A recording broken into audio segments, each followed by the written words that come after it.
Dans l'épisode précédent de Mes Bricolos, on faisait un bilan de l'année 2023, des grandes innovations de l'année 2023, et donc forcément, on a parlé de l'intelligence artificielle.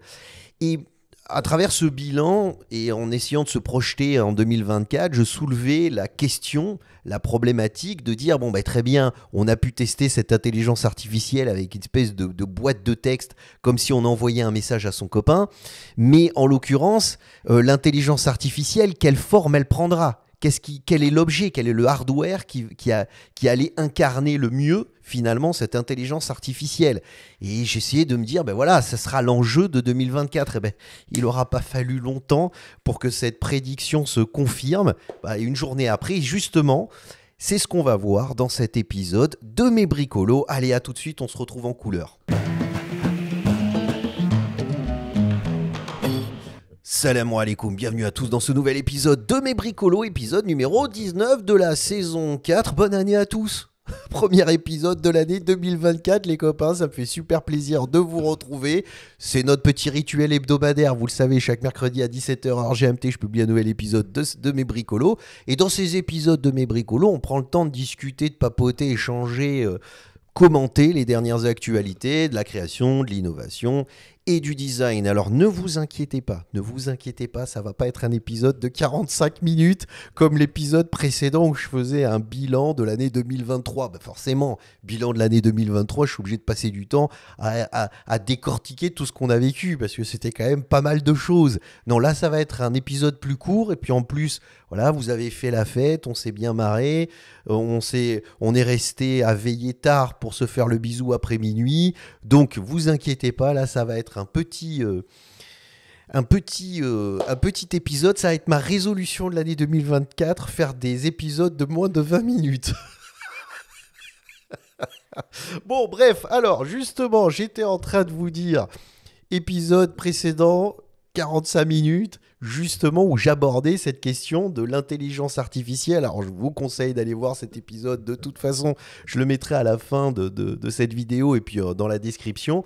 Allez le voir, c'est intéressant, on parle de plein de choses, on se pose plein de questions. Et justement je disais, voilà, on a vu en 2023 l'Apple Vision Pro où justement il nous parle un petit peu de cette question. Alors l'Apple Vision Pro, ce masque à réalité mixte, j'ai fait plein de vidéos dessus, allez les voir. Mais on se posait la question de l'intégration, c'est-à-dire ils en parlaient un petit peu. Ils disaient dans leur présentation, et si vous allez sur le site internet, que ce casque à réalité mixte va intégrer l'intelligence artificielle et va nous permettre d'avoir une interaction avec son environnement vraiment complet et total. Mais on ne testait pas, c'est-à-dire on voit un produit, mais on ne sait pas comment l'intelligence artificielle va habiter cet objet. Vous voyez ce que je veux dire? Bon, on sait que les processeurs M3 vont permettre de faire tourner une intelligence artificielle en natif, donc ça c'est extraordinaire. Pour ceux qui n'ont pas compris ce que je viens de dire, allez voir l'épisode précédent parce que je l'explique en détail. Mais en gros, voilà, on a un objet mais qui n'est pas présenté sous l'angle de l'intelligence artificielle. Voilà, ils disent que ça va être un objet qui va nous permettre de pouvoir dialoguer de façon la plus fluide possible avec l'intelligence artificielle. Ok, très bien, c'est l'Apple Vision Pro. Mais bon, après on a Tesla, je n'en ai pas parlé, parce que là on est dans un objet qui est tellement prospectif que finalement, je parle pas trop de ce type de projet, même s'ils sont très intéressants, mais là, ça vaut le coup d'en parler, parce que pour Tesla, pour Elon Musk, voilà, l'avenir de l'intelligence artificielle passe par la robotique, et donc d'avoir un compagnon humanoïde qui vient interagir avec vous. Mais encore une fois, c'est-à-dire là, on constate plus la prouesse technologique de voir le mouvement qui paraît, ça c'est le dernier qui est sorti il y a 3 semaines, cette vidéo est sortie il y a 3 semaines, où on voit Optimus qui est donc ce robot développé par Tesla, et on se rend compte qu'il est très fluide, qu'il commence à devenir, l'évolution entre la première génération et la deuxième génération est incroyable, et on commence vraiment il y a un mimétisme avec l'humain qui est assez troublant. Quand on le voit bouger ses doigts, se regarder et tout ça, c'est assez troublant. Dans sa démarche, il a l'air encore un peu coincé du cul, tu vois ce que il est un peu figé, le bonhomme. Il serait pas un peu psychotique, mais Bon, voilà, on plaisante aussi, hein, mais là, quand on le voit faire ces mouvements-là, on se dit, c'est quand même assez incroyable. Mais en fait, on voit un robot euh, qui accomplit des tâches, mais dans lequel on s'émerveille par le côté technique. Mais encore une fois, on n'a pas un dialogue avec ce robot qui permettrait d'illustrer ce rapport, la façon dont l'intelligence artificielle peut être incarnée par ce robot.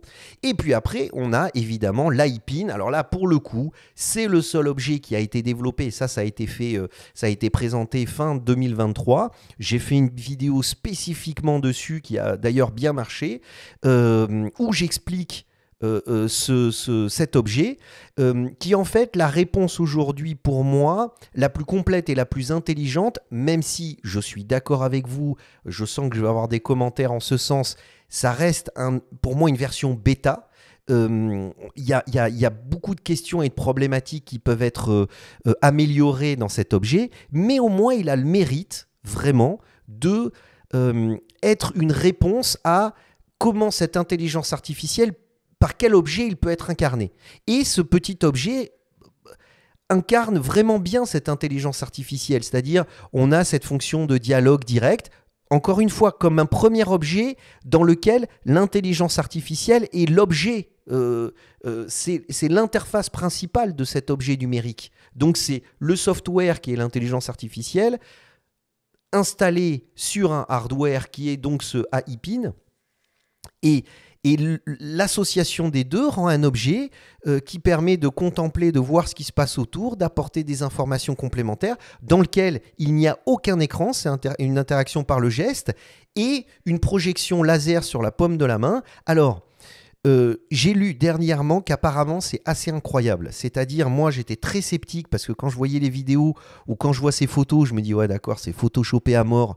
On a l'impression que tu vois, on est sur un fond noir dans une pièce éclairée, mais que quand tu es dehors en plein jour sous le soleil de Marrakech et que tu veux regarder ton laser sur la paume de la main pour viser correctement, te dire attends c'est où, et en fait, mais en fait pas du tout. Apparemment, il y a quelqu'un qui a utilisé l'objet, un journaliste, et qui dit que c'est absolument incroyable parce que le laser vient pointer directement la paume de la main, donc tu n'as pas besoin d'essayer de chercher où se situer le laser, et qu'on a une parfaite compréhension et lecture des éléments qui sont projetés dans la main. Donc à voir, mais il ne faut pas être... je pense que là, on a un objet qui peut être complet, cher, peut-être pas idéal dans sa version telle qu'il est proposé aujourd'hui, mais un pas significatif dans l'intégration de l'intelligence artificielle dans un objet hardware. Voilà. Maintenant, ce qui s'est passé, et pourquoi je vous dis que cette tendance, cette idée, cette prédiction que j'avais faite en disant 2024 sera l'année de l'objet, de la question de l'objet quel objet va incarner l'intelligence artificielle, va permettre d'incarner cette intelligence artificielle. Il y a une actualité qui est sortie le lendemain. Moi, j'ai publié cette vidéo, là, le bilan de l'année 2023, celle-là, celle où je vous ai montré la cover. Je l'ai publiée le 27 décembre et le 28 décembre. Le 27 décembre, même pas, le 27 décembre, le même jour. Mais j'avais publié la vidéo, je l'avais déjà faite. Cette actualité est sortie. Et elle a fait un buzz, elle a fait un buzz de fou. Alors vous étiez en train de vous préparer le nouvel an, mais moi je continuais à regarder ces actualités et elle a quand même assez buzzé. Elle n'est pas passée inaperçue malgré le calendrier et la date à laquelle cette actualité est sortie. C'est que un ancien d'Apple qui s'occupait du développement de l'iPhone et de l'Apple Watch a quitté Apple et a rejoint Jonathan Ive et Sam Altman pour développer un objet, donc le AI hardware, c'est-à-dire une intelligence artificielle dans un objet, dans un produit, c'est-à-dire le produit qui va incarner l'intelligence artificielle. D'accord ? Donc, c'est énorme en termes d'actualité. C'est un truc de dingue. Alors, ça a fait le tour. Hein. Engadget en a parlé. On a The Verge qui a tout de suite repris le sujet et qui a dit « mais c'est un truc de dingue ». Donc, Johnny Ive qui s'associe avec avec Sam Altman et un ancien d'Apple qui les rejoint. C'est incroyable. Alors, on va s'arrêter, vous inquiétez pas, je vous montre juste que c'était le 27 et on a un article dans The Indian qui est plus complet, dans lequel Sam Altman a été questionné, ou je crois que c'est plutôt oui, c'est Sam Altman qui a été questionné sur ce nouveau projet joint entre un designer, un développeur et un ingénieur. Alors, rapidement, pour ceux ils se disent, attends, Younes, il nous parle de quoi? Jonathan Ive, membre de la direction d'Apple en tant que chef designer officer. Donc tu peux pas être plus haut hein, dans la pyramide de décisionnel du département design. Tu es au sommet de la montagne, d'accord? T'es au top de l'Atlas là. Donc c'est toi le patron, d'accord? Il était à la tête de l'équipe responsable du design de produits de 96 jusqu'en 2019, d'accord? De 96 à 2019, c'était la personne la plus influente dans le monde du design, mais évidemment chez Apple, mais aussi il a révolutionné, si vous voulez, l'aspect avec Steve Jobs, bien évidemment, mais à eux deux ont vraiment révolutionné ce qu'on appelle le design numérique, l'UI, l'UX, enfin vraiment c'est ce dialogue entre le software et l'hardware. Donc on a un gars hyper compétent. Après son évolution, il a quitté en 2019 parce qu'il était moins d'accord sur l'orientation que prenait Apple. Il y a plusieurs articles qui ont été écrits dessus. Il est très discret, donc on ne sait pas trop. On a quelques interviews. Moi, j'ai eu des infos aussi. Mais bon, voilà, il quittait Apple en 2019. Il a monté son studio. Mais il gardait un pied dans Apple. Il était conseiller chez Apple. Il faisait un travail de conseil, d'accord? Sam Altman, quant à lui, parce que là, je t'ai parlé de Johnny Ive, donc tu vois déjà la pointure. Sam Altman, c'est juste le cofondateur avec Elon Musk de l'organisation à but lucratif plafonné, OpenAI. Alors OpenAI, c'est ChatGPT et DALL-E, hein, les gars. C'est-à-dire, OpenAI, c'est l'entreprise qui a fondé, qui a lancé, qui a mis en place l'intelligence artificielle qui a juste révolutionné qui a été c'est ChatGPT quoi, tout simplement. Donc c'est le point de départ de cette révolution d'intelligence artificielle, de ce changement total de paradigme dans la dynamique numérique. On se retrouve avec cette intelligence artificielle qui chaque jour nous fait halluciner, quoi. Je veux dire, bon ben voilà, c'est ChatGPT, j'ai fait plein de vidéos sur le sujet. Allez voir des vidéos, je les mettrai certainement dans la description à la fin de cet épisode. La réalité synthétique, la question de la réalité synthétique. Bon bref, une pointure, ce que j'essaye de vous dire, c'est que c'est le pote d'Elon Musk et ils ont monté à tous les deux OpenAI. Donc tu as le gars qui est à l'origine de ChatGPT, qui s'associe avec le type qui a quand même sorti, je te parle même pas du MacBook, etc., de l'iMac et tout, de l'iPhone. De l'iPhone, c'est lui qui a révolutionné la téléphonie mobile avec l'iPhone. D'accord? Donc, tu as le designer de l'iPhone, pour faire simple, avec le mec qui a lancé la plus grande intelligence artificielle connue aujourd'hui et utilisée aujourd'hui, qui est ChatGPT. Ils s'associent, les mecs, pour monter un projet, pour développer un objet qui va incarner l'intelligence artificielle.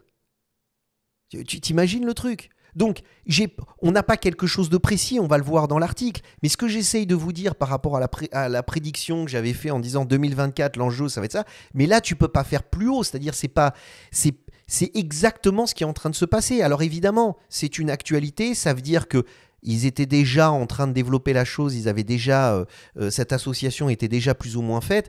On ne verra pas d'objet en 2024, certainement pas en 2025, ça sera certainement 2026, quelque chose comme ça, peut-être 2025, mais pour développer un objet d'une telle complexité, il faut bien 3-4 ans, D'accord. Maintenant, avec leur puissance financière et leurs connaissances et compétences, ça peut aller très vite. Peut-être que Johnny Ive, dans son coin, avait déjà développé une plateforme, un objet, un produit. Il avait déjà un concept, donc ça peut aller un peu plus vite. Mais c'est un objet qu'on verra d'ici 2-3 ans, je pense, honnêtement. Mais ce qui est aussi très intéressant, c'est que ils ont récupéré Tang Tan. Alors, j'ai pas trouvé sa page Wikipédia, mais en tout cas, Tang Tan, c'est le vice-président, c'était le vice-président chez Apple de l'iPhone et de l'Apple Watch. Donc l'ingénieur, le vice-président, le développeur de l'iPhone et de l'Apple Watch chez Apple. D'accord ? Et ils expliquent dans cet article que depuis 2019, 14 membres qui ont travaillé pour Jonathan Ive chez Apple ont quitté Apple depuis 2019. T'imagines ? T'as 14 personnes qui bossaient dans la direction design et développement chez Apple qui ont quitté Apple pour aller travailler ailleurs. Dont notamment le mec de Human, c'est-à-dire iPid. Le gars qui a développé ça, c'est un ancien de chez Apple. On l'a vu dans la vidéo précédente. Donc c'est-à-dire qu'il y a les designers, les ingénieurs, les concepteurs qui sont en train de quitter Apple, qui s'associent à gauche à droite avec des développeurs pour créer des objets qui vont incarner l'intelligence artificielle et d'une certaine façon concurrencer Apple. Donc t'imagines le délire, quoi. T'imagines ce qui est en train de se passer. Alors, je vous ai sélectionné cet article de The Indian parce que c'était celui qui a amené le plus d'informations. Et en gros, quand ils ont interviewé Altman, il a dit qu'il n'y avait pas une vision encore très claire de l'objet qui allait produire, mais que ce ne serait certainement pas un smartphone. Donc déjà, on sait que d'une certaine façon, ils cherchent peut-être à rassurer les constructeurs et notamment Apple en disant « vous inquiétez pas, c'est pas parce qu'on bosse avec l'ancien plus grand designer, celui qui a révolutionné le Johnny Ive et qu'on bosse avec l'ingénieur, le designer qui est le développeur, le concepteur aujourd'hui de l'iPhone et de l'Apple Watch, qu'on va concurrencer Apple. Enfin bon, là, ça risque d'être très dur pour Apple parce que là, c'est vraiment... d'un point de vue extérieur, on pourrait penser à un renouvellement, mais c'est assez catastrophique ce qui se passe chez Apple parce qu'ils sont tous en train de partir et la question c'est, ok, ils partent, mais pourquoi ils partent ? Et peut-être que justement, bizarrement au niveau du calendrier, l'Apple Vision Pro n'aurait pas été un déclencheur parce que ça n'aurait pas été le choix du département design de chez Apple. Peut-être quelque chose d'imposé par le CEO actuel. Tu vois ? Donc c'est en tout cas la question qui est posée, j'en en avais parlé dans un épisode précédent de mes bricolos, et en tout cas bon, il continue en parlant, en disant que lui ce qui l'intéresse plutôt, c'est de créer un objet qui va accompagner, qui va être un élément important dans la maison. Voilà, qui va être plutôt un objet. Alors on pense plutôt à Google Home, on pense plutôt à ce genre d'objet, à ce genre de produit qui serait installé dans la maison et qui permettrait de pouvoir dialoguer avec cette intelligence artificielle. Mais quoi qu'il en soit, c'est que cette question de quel objet va être le hardware qui va intégrer cette intelligence artificielle est vraiment la problématique à venir. Parce que ça va être décisif. Parce que là, on n'a pas d'idée. On sait pas comment. Est-ce que c'est un robot ? Moi, je ne suis pas sûr. Est-ce que c'est un masque que tu mets sur les yeux avec un écran qui te permet à réalité mixte, augmentée, virtuelle et qui va t'amener des informations et puis cette intelligence artificielle va permettre de compléter. Est-ce que c'est simplement ce petit objet que tu te mets sur le torse ? Je ne sais pas. Alors après... Ce qui est intéressant, et ça c'est juste pour conclure cet épisode de mes bricolos, qui aura fait, je suis à 18 minutes, c'est bien, qui aura fait certainement aux alentours de 20 minutes, c'est que Yanko Design, ce site internet, je vous en parle très souvent, qui est un site internet qui présente aussi des projets d'étudiants, mais par exemple, voilà, il parle de ce masque un peu bizarre qui coûte 5 000 $, qui est un projet qui est passé totalement inaperçu, mais qui a pour objectif de rendre physique l'intelligence artificielle. Donc c'est un masque avec un écran dans lequel on voit un visage un peu multicolore et justement qui va être cet élément avec lequel vous allez dialoguer et qui incarnera en fait finalement cette intelligence artificielle. Mais pourquoi c'est intéressant? Parce que même si c'est un projet peut-être d'étudiants ou de jeunes entrepreneurs qui sont en train de réfléchir sur cette problématique, c'est un article qui a été publié le 1er janvier 2024, c'est-à-dire le 1er janvier 2024, le premier article de l'année 2024 par Yanko Design, c'est cette question et cette problématique de quel objet va incarner, quel objet va héberger cette intelligence artificielle et comment nous allons dialoguer avec cette intelligence artificielle. Et je pense que vraiment, c'est vraiment passionnant, c'est un sujet qui est passionnant. Je pense que je serai étudiant en design, ce serait une des réflexions que je pourrais développer parce qu'il y a une vraie question sur cette problématique, sur l'évolution de l'intelligence artificielle et comment elle va évoluer et quel va être l'objet qui va l'héberger. Enfin bon, bref, je me répète, mais vous comprenez, parce que je trouve ce sujet absolument passionnant. Et quand on voit que tu as Johnny Ive, Altman et le mec là de Tang Tan qui vont s'associer, moi, il me tarde de voir qu'est-ce qu'ils vont proposer, ce qu'ils vont proposer. Il me tarde de le voir, hein, je suis très impatient. Enfin bon, bref, j'espère que cet petit épisode vous a plu. On est à combien? 21 minutes. Bon, ça va, 21 minutes... Pour le premier épisode, c'est cool. Donc je vous laisse avec des vidéos qui s'ouvrent à droite et à gauche. Si vous n'êtes pas encore abonné, abonnez-vous en cliquant sur ma petite tronche qui s'est mise juste dehors. Et puis comme ça, vous commencez l'année 2024 tranquille, au taquet, pas de problème les amis. Et nous, on se retrouve la semaine prochaine pour un nouvel épisode de Bé Bricolo. Allez, pslama à tous, bye.